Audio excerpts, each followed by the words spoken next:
What's going on, guys? Welcome to another What's in the Bag Son, where basically I show off a little bit of everything I got in the last little while.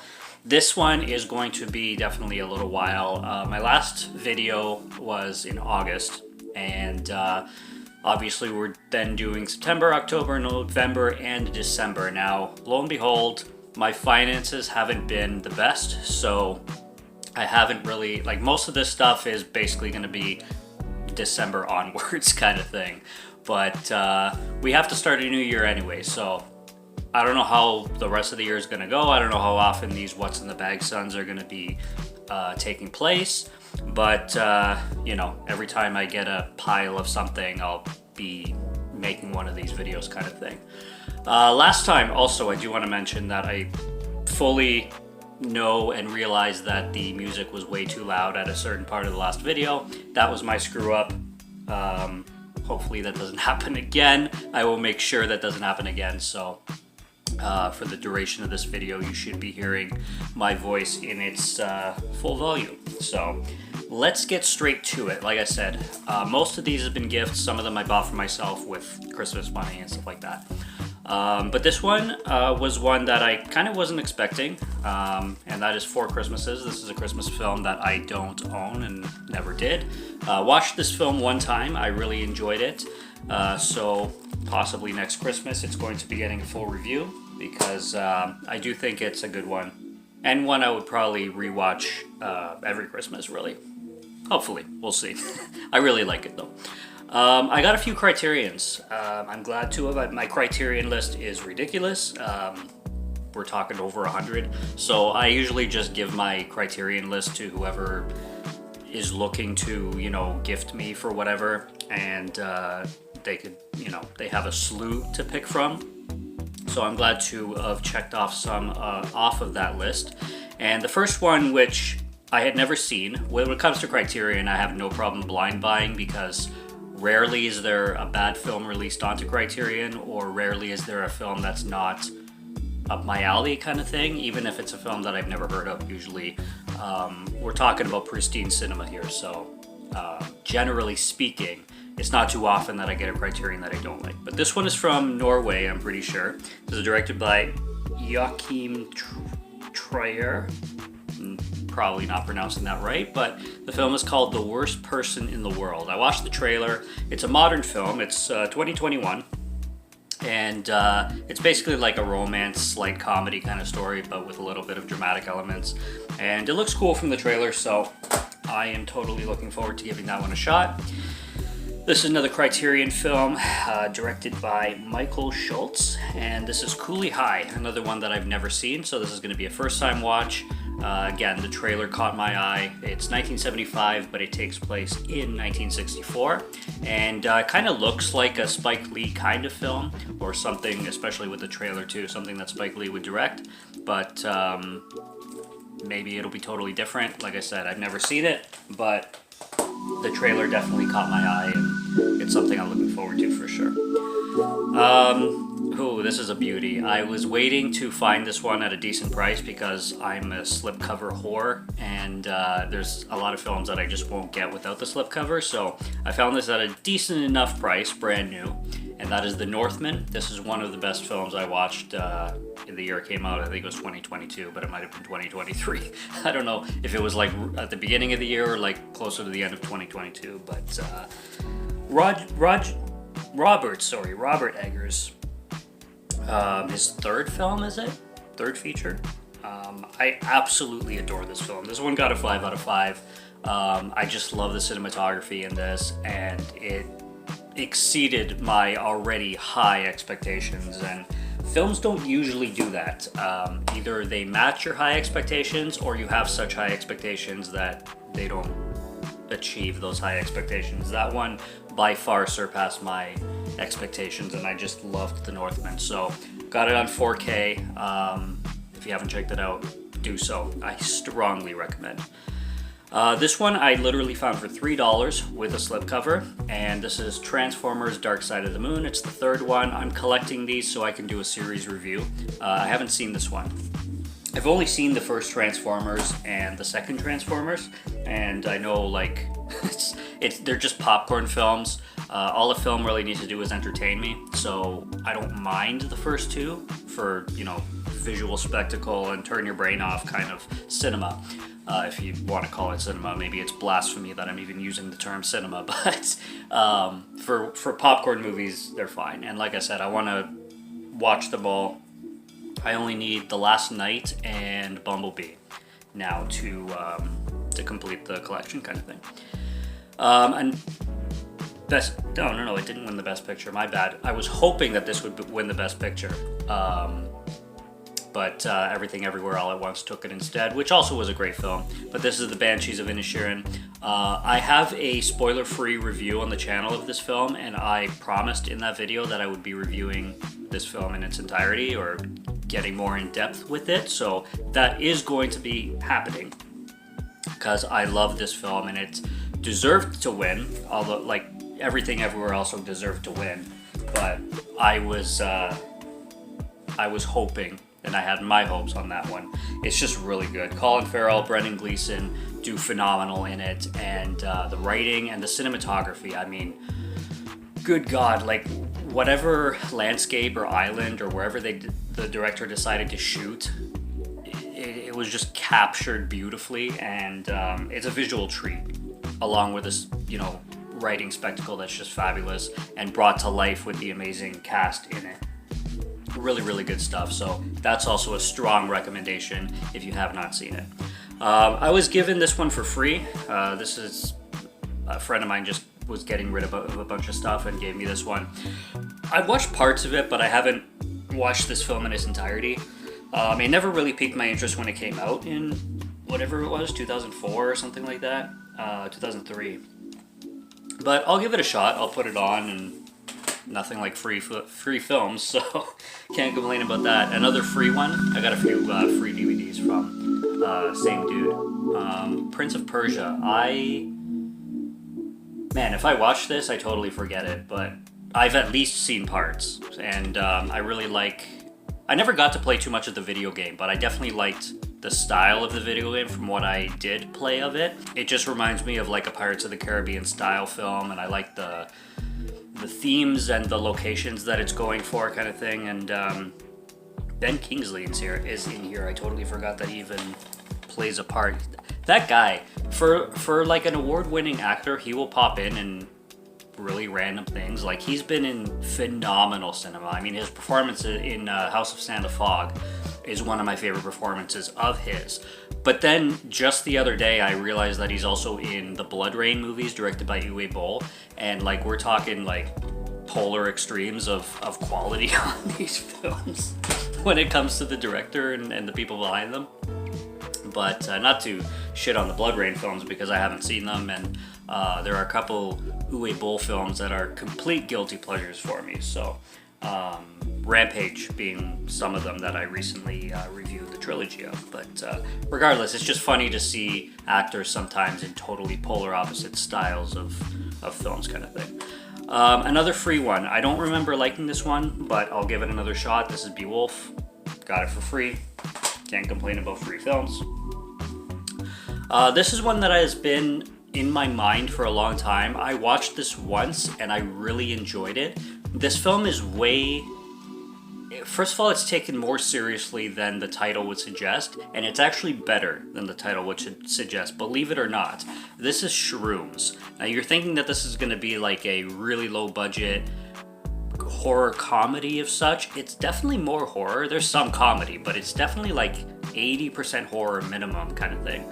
And it's good. It's actually really decently produced. It's not... I mean, it's still in the B-movie kind of format, and it is a low budget, but it's way better produced than I could ever give a film called Shrooms credit for. It's actually not that bad. It's too bad I could only find the DVD of it. I think there's a European Blu-ray, but I didn't want to... With like European and foreign releases, sometimes they don't play in my Blu-ray player. That's happened way too many times, so I just don't even bother.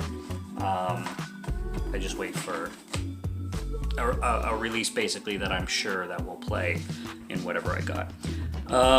I am going to show these at the same time. These are 5 films and they're sequels to each other, and might as well just show them all. I found them for $1 a piece, so I had to take them. Scary Movie Collection, 1 to 5. Not Blu-ray, and some of these are even full screen, which really doesn't matter because even if you play a full screen film on a widescreen TV, it'll just stretch to the picture. It's not always the square in front of in the middle of the screen with the bars on the sides. It doesn't always happen that way. But I couldn't pass the franchise, I guess. Even though the 5th one is absolutely atrocious. I only watched that one once, and it's pretty much unwatchable. But 1 to 4 are decent enough, especially like the first 2. And you gotta have the 5th if it was an extra $1, so I wasn't gonna pass on that. Here's a beautiful one. This is a film I watched for the first time this year. It came out last year. It's a Christmas film.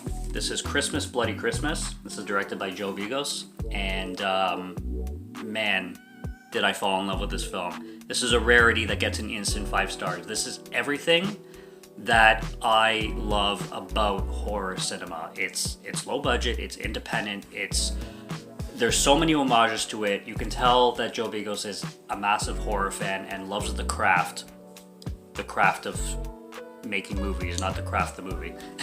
Even though the craft is, a cult film in itself, but the art of making cinema, you can tell the director and everybody behind this film is just passionate about it.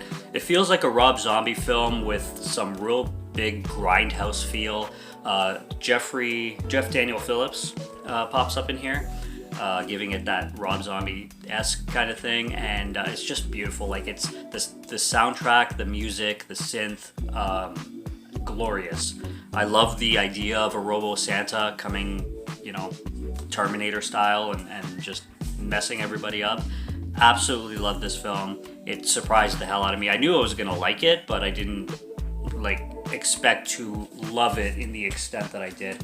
I'll have to wait till next Christmas to review it because I bought it after the holidays, so didn't really have time to make a full review. Otherwise, I absolutely would.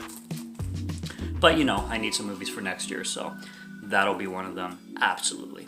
I found this for a very, very great price. With tax, it only came to about 15 Canadian dollars. Bodies, Bodies, Bodies. I watched it one time. I enjoyed it very much. I know a lot of people shat on this one, and I know it has its issues, and I know that it's the kind of film that if you're along for the ride, you're going to enjoy it, but if you're not, especially with the characters, you're just going to despise it. I had no issues with it. I'm not a big fan of one of the main guys in here, Pete Davidson. I don't, it's not that, I don't know, it's just it's not really a personal thing with him or anything, or it's not like he's a terrible actor. He's just, I don't know. He's not a guy I'm drawn to. I don't know how to describe it, and I hate saying it because I don't have a clue what the guy's like. But it's loaded with a cast in general, and a lot of unfamiliar faces, but like I said, the characters overall didn't get on my nerves or anything like that. But I did hear they got on a lot of people's nerves that I've heard review the film and such. This is another film I've only watched one time. I found this for $8, 8 Canadian dollars, with a slipcover, so I couldn't say no. This was an impulse buy. This is Bloodline with Sean William Scott. He does a really good performance when it comes to a dramatic, serious role in this film, I think. Of course, you're always going to be looking at his face and thinking of Stifler. That's just, it comes with the game. The guy's never going to make a movie again without you looking at him and thinking of Stifler, because that's his most popular role. But he is a good actor enough to portray something serious, and he does a really good job in this film. I say this film is like a really good Dexter meets Drive style of it. It's got the plot that's kind of similar to Dexter, and then it's got the visual appeal of Drive, directed by Nicholas Winding Refn, with the neons and some of the music, really reminiscent of that. And I'm all over that. So I remember liking it a lot. It definitely needs a rewatch, and found it for cheap, so gotta rewatch it. We have The Killing of a Sacred Deer. I remember watching this one time and loving it a lot. It's one of my favorite Yorgos films. How do do you pronounce his name? I'm probably going to not pronounce it correctly, but it's Yorgos Lanthimos, sounding it out. And this is one of my... I don't like all his films. I didn't like The Lobster at all, but I like Dogtooth. I liked this, and I am looking forward to watching Poor Things. So that's a winner. Killing of a Sacred Deer, I enjoyed a lot, and it's fun, and it's wild, it's weird, it's quirky, and it definitely is a conversation starter, which I like in cinema. This is another Transformers ones, Rise of the Beast. It was on sale. I got this for 40% off with a slip on 4K, so I couldn't pass that down, and it's another one to be reviewed when I do the Transformers series all together.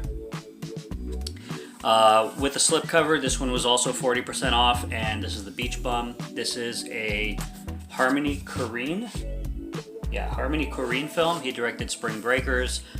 I think he directed one or the other, either Kids or Gummo. I'm pretty sure. One of those films are directed by him, or I could be mistaken, and neither of them are, but I think they are. But yeah, Beach Bum, it wasn't bad. It was a weird film. This is one that's definitely going to merit a rewatch for me, because I remember it being one of those films that doesn't make a whole lot of sense, but has a lot of memorable moments, and then just really awkward, stupid, weird moments. I remember liking Spring Breakers better than this, but like I said, the cast is great. It's got Snoop Dogg, it's got Matthew McConaughey as the lead, who does a really good job playing like a hippie kind of stoner character. So it's a fun film. It's just really strange in plot. But you get the theme of Harmony Korine's strangeness in all his films. So you watch a Harmony Korine film, and then you know what to expect with the other films that he directs. He has that style that he puts into the film. This is unfortunate. Okay, again, a 40% off sale. I went into this used film store to buy a bunch of films. This is one of them. They were sold out of Pacific Rim, but they had Pacific Rim Uprising with a slipcover. So I took it because I wasn't going to leave this behind, but now I got to go searching for the original Pacific Rim with a slipcover on 4K, and I have to find it at a decent price because a lot of places online, like when I look on eBay and stuff, it's like $50. I'm not paying $50 for Pacific Rim with a 4K or with a slipcover because I got that one for like $10, so just not worth it for me. But I like them both, so I've always wanted them both, and now I got one on 4K, which is the second movie. I gotta find the first one to match it. I've never seen this film before, but it was on sale. This is Triple X, Return of Xander Cage. Of course, I've watched Triple X, the original, liked it a lot. Have not watched State of the Union, so I'm looking for that one as well. But yeah, this was an amazing price with a slipcover on 4K. Couldn't say no. This was also at a great price. This is funny because I put this film off for a long time, and then I put it on Netflix not too long ago, and I liked it better than what I heard about this film, because I heard it was god-awful from the majority of people that talked about it. But it was just a fun popcorn flick, just like the Transformers films were, and it's entertaining, so that's all it needs to be. That's The Mummy with Tom Cruise. Obviously it's the worst Mummy adaptation that I've seen. Maybe some of the black and white ones, like the sequels, some of them were a little bit more boring than this. Well, definitely more boring, but quality-wise. It's loaded with CGI, but it's a really visually stunning picture, and it's pretty much a mile a minute. Like, there's always something going on in this film that captures your eye, and it's just fun. It's just a fun ride. Pretty stupid plot, pretty incomparable when it comes to Brendan Fraser's Mummy or stuff like that, but for what it is, for a modern popcorn flick, it's just fine. I had a good time with it. I've never seen an Elvis film in my life, but this will be my first, probably. I want to go on an Elvis binge. I've wanted to for a long time, but I've never really purchased his films or found them streaming anywhere. But this is Blue Hawaii. I do have Jailhouse Rock on my list. I do have Viva Las Vegas on my list, but we'll start with Blue Hawaii, I guess. Found it cheap and couldn't really say no. This is another Criterion film. I guess this one got buried closer to the bottom of the pile, but this is a film from Criterion that was released maybe a year ago, but it's been on my list for a while. Never seen it. Pink Flamingos. I know it's fucking weird. I know it's a really, really bizarre flick. And I've never in my life ever seen a Criterion with a slipcover. I like the way Criterions are packaged normally, but I've never seen one released with a slipcover. This is the first ever. And yeah, I'm excited to watch it out of sheer curiosity. I have no idea what to expect when it comes to that film. I just know it deals with shit, literally, and it's got a weird character in it, and John Waters directed it, and John Waters is a very interesting director, and we'll see how it goes, I guess. I think my sister, like, partially wanted to troll me with this film. This is Barbie. The first thing I said to her when I opened this up was, is something else hiding in here, like under the slipcover, and you're just trolling me with the slipcover? And she's like, no, it's a real movie. And then I'm like, okay, so you didn't get me Oppenheimer, but you got me Barbie? Awesome. I'm gonna review this film. I might as well. I don't know what to expect. Watch me be blown away by Barbie. I don't think so, but stranger things have happened. We'll give it a shot and we'll see how it goes. Last one. This is one that I've been anticipating for a long time. This is a Severin release. It is a box set, and I love the title, and I probably will be doing a review series of all these films. This is House of Psychotic Women. This is a 4-film box set, and the title alone sold me, but I'd say at least 3 out of the 4 trailers that I've seen with the films that come in this box set definitely look appealing and definitely look spooky and very interesting, and Severin always puts out interesting titles, just like Vinegar Syndrome does. So that's going to be fun to check out. And that's it. That's a lot of titles. Usually, most of them, like I said, all at once because of the Christmas season. But we'll see how many I get throughout the rest of the year. But I will be very satisfied with everything that I have. And most of these I will be reviewing on the channel. So, I mean, some of them, like Banshees, for example, already has a review, just not in full length.